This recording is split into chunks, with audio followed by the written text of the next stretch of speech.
स्वागत है आप सभी का द संस्कृत स्टडी चैनल 96 में। आज का हमारा विषय है बहुब्रीहि समास। इससे पहले हमने समास के भेद और अन्य समासों को पढ़ लिया है। ये अंतिम समास है बहुब्रीहि समास।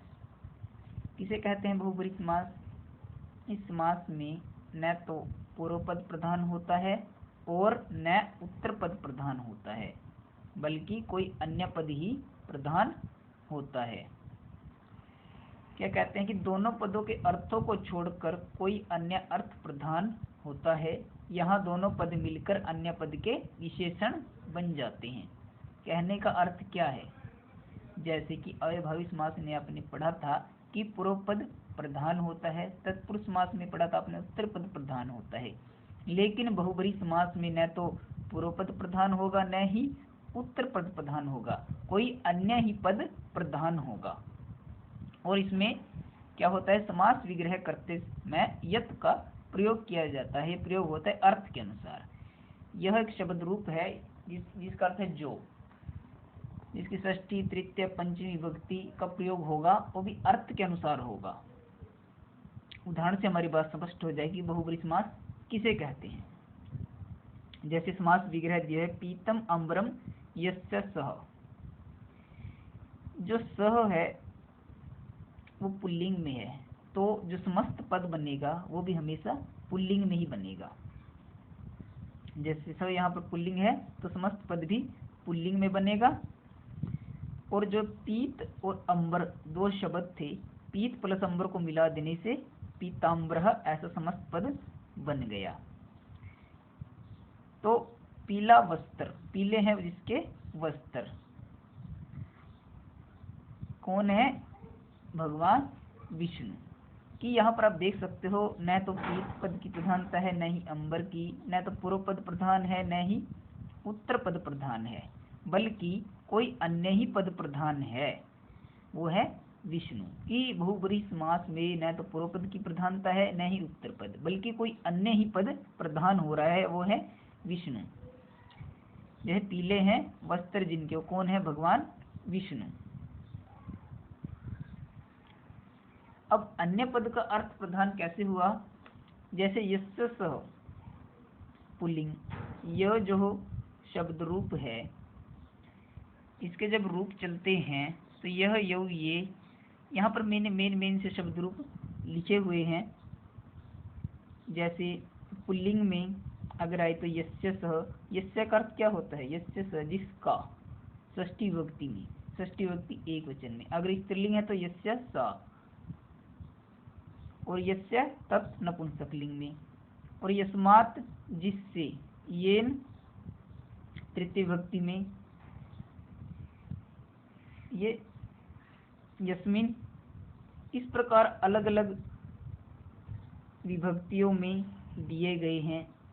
इनका प्रयोग कब करना है? अर्थ के अनुसार। मान लीजिए यस्मात् जिससे पंचमी विभक्ति है, कहा कि वृक्ष से पत्ते अलग होते हैं, तो यस्मात् जिससे, यस्य जिसका।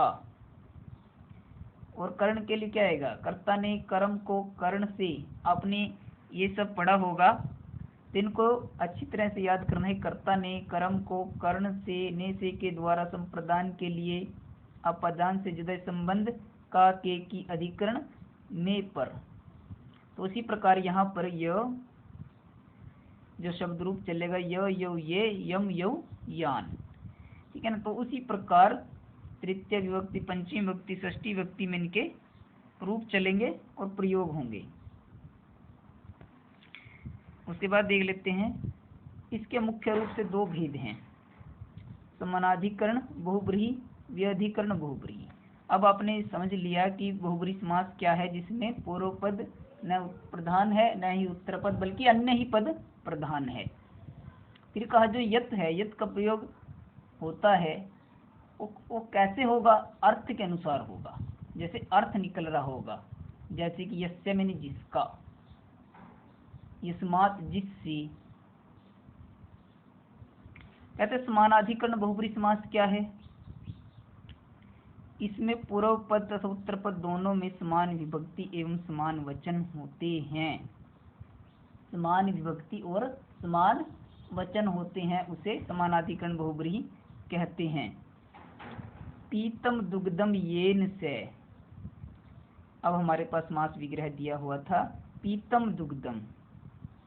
पीतम और दुग्धम में नपुंसकलिंग एक वचन है। आप देख सकते दोनों में समान विभक्ति है और समान वचन है और एक वचन में है। एक वचन में है और समान विभक्ति है तो कौन सा समास होगा? समानाधिकरण बहुब्रीहि। कहते हैं पीतम दुग्धम येन से, पिया जाता है येन से दूध जिसके द्वारा, येन से जिसके द्वारा। अब जो ये यत् शब्द रूप है, बहुब्रीहि समास को समझने के लिए सबसे जरूरी यही होगा कि आप यत् शब्द रूप को अच्छी तरह से याद करें कि पिया जाता है दूध जिसके द्वारा। अब सह पुल्लिंग में है तो समस्त पद भी पुल्लिंग में ही बनेगा, पीत दुग्ध, और पुल्लिंग में बन जाएगा पीतः दुग्धः। फिर कहते हैं पिया जाता है दूध जिसके द्वारा, पीत दुग्ध समस्त पद, और अन्य पद कौन सा है इसमें? बालः, कि बालक के द्वारा दूध पिया जाता है। जैसे कहा था इससे पहले कि पीले हैं वस्त्र जिसके, कौन है? भगवान विष्णु। कि पिया जाता है दूध जिसके द्वारा, कौन है? बालक। न तो पूर्व पद प्रधान है न ही उत्तर, तो ये कौन सा समास है? बहुब्रीहि समास। और समानाधिकरण समास क्या कहता है? दोनों में क्या हो? समान विभक्ति हो, समान वचन हो, तो वहां पर कौन सा समास होगा? समानाधिकरण बहुब्रीहि समास। इसके बाद आता है व्यधिकरण बहुब्रीहि समास। कहते हैं इसमें पूर्व पद तथा उत्तर पद में भिन्न भिन्न विभक्ति का प्रयोग होता है। कहने का अर्थ क्या है?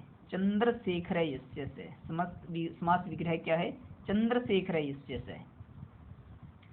चंद्र में कौन सी विभक्ति है? प्रथमा। शेखर में सप्तमी विभक्ति है। फिर कहते हैं यस्य से है, चंद्र है शिखर पर जिसके।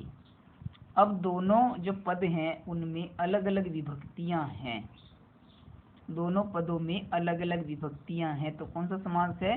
व्यधिकरण बहुब्रीहि।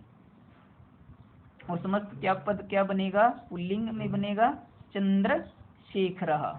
चंद्र है शिखर पर जिसके, कौन है? भगवान शिव। एक अन्य बात का स्पेशल ध्यान रखना है कि जो यत् शब्द रूप है वो अच्छी तरह से याद होगा, तभी आप उसका अर्थ के अनुसार प्रयोग करोगे। जैसे यस्य सह, येन, यस्मात्, इस प्रकार इनका प्रयोग कर सकोगे।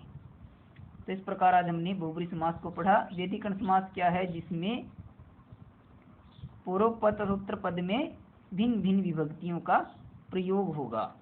जैसे चंद्रमा में प्रथमा थी, शेखरे में सप्तमी। इस प्रकार अलग अलग विभक्तियां होने से कौन सा समास हो गया? व्यधिकरण बहुब्रीहि। चंद्र है शिखर पर जिसके, कौन है? चंद्रशेखरः। चंद्रशेखर कौन है? भगवान शिव। अन्य पद कौन प्रधान हुआ? शिव।